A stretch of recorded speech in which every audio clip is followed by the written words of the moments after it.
La réorganisation administrative de la région du Cap-Vert en 1983 rattache Bargny à la commune de Rufisque, Bargny et les villages de Minam et Sendou.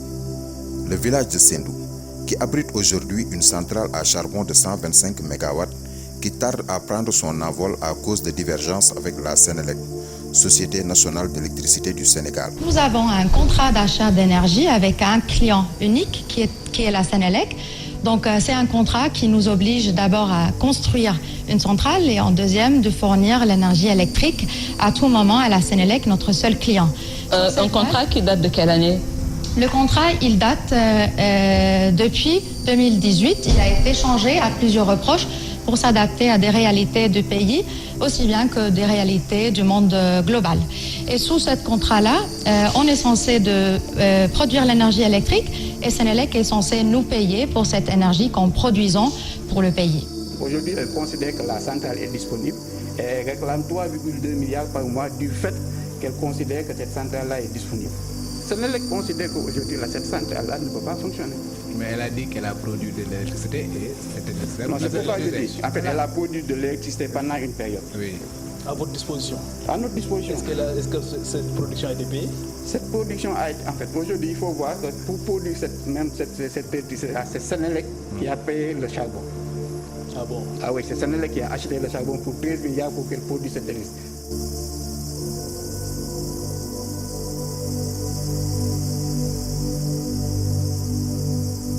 En 2015, démarrage des travaux pour un investissement de 118 milliards de la CES, Compagnie d'électricité du Sénégal.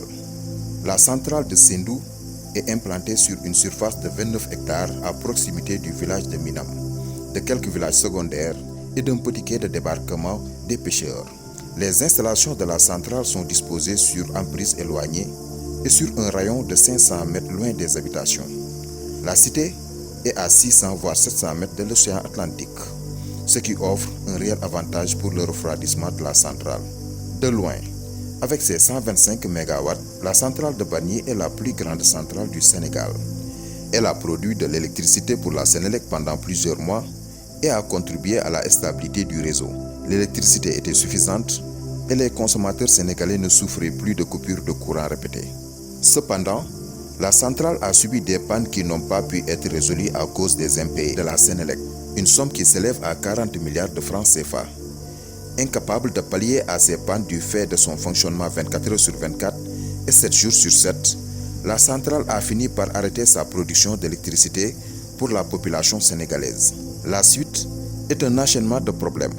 Une OEM, comprenée par la opération et maintenance, qui quitte le projet laissant ainsi une centaine d'employés ainsi que les riverains qui y gagnaient leur vie. Et pourtant, toute l'électricité produite par la centrale a été vendue aux Sénégalais qui payent à leur tour chaque bimestre leurs factures. Et la Sénélec, au lieu de payer ses dettes, opte pour la location d'une centrale mobile dénommée Powership, un bateau turc 3 fois plus cher que la centrale de Sendou. Cependant, pour supporter le coût exorbitant de la centrale mobile Powership, la Sénélec n'a trouvé aucune solution que d'augmenter de 10% le kWh le prix de l'électricité qui est à l'origine d'une énième hausse des factures de courant. Il est préférable d'avoir du courant que de ne pas avoir du courant, puisque l'État ne peut pas. Et donc, moi j'ai dit, il serait raisonnable qu'on puisse augmenter le prix de l'électricité. On pourrait augmenter légèrement, peut-être 5%, 10% ou moins. Pensez-vous que la population est prête à assumer ce régime? Ça, c'est mieux que ne pas avoir de courant.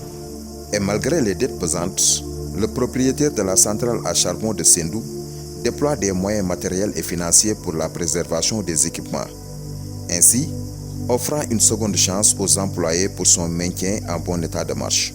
La suite va étonner plus d'un, car après avoir remédié à ces problèmes techniques tout seul et réussir à remettre en marche la centrale contre toute attente, la Sénélec lui refuse l'accès au réseau à plusieurs reprises. En somme, nous avons une centrale électrique à charbon de 125 MW qui fournit de l'électricité à la Sénélec depuis le mois d'octobre 2018. En 2019, la production a été interrompue pendant quelques mois afin d'effectuer des travaux de maintenance corrective. Et depuis le mois de novembre de cette même année, la centrale est de nouveau fonctionnelle et produit à un coût très faible que la Société nationale vend à ses consommateurs.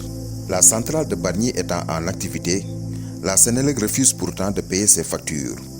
Une situation qui a plongé la CES, Compagnie d'électricité du Sénégal, et ses nombreux collaborateurs dans une crise sans précédent. Malgré cela, chaque jour, une équipe de 150 travailleurs sénégalais s'active pour assurer le bon fonctionnement de la centrale.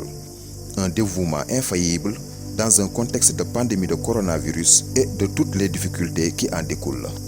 Afin d'assurer et de maintenir la centrale à bon état, la CES démarre régulièrement les machines et rappelle constamment à la Sénélec qu'elle est entièrement exploitable et en mesure de produire de l'électricité de manière efficace et à moindre coût.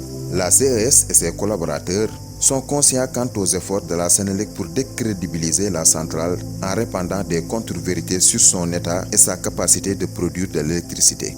Aujourd'hui, à travers cette démonstration technique, la CES est déterminée à mettre un terme à cette campagne visant à anéantir un projet pourtant fiable et rentable. La centrale de Sendou est fonctionnelle et prête à combler le gap énergétique dont souffre le Sénégal.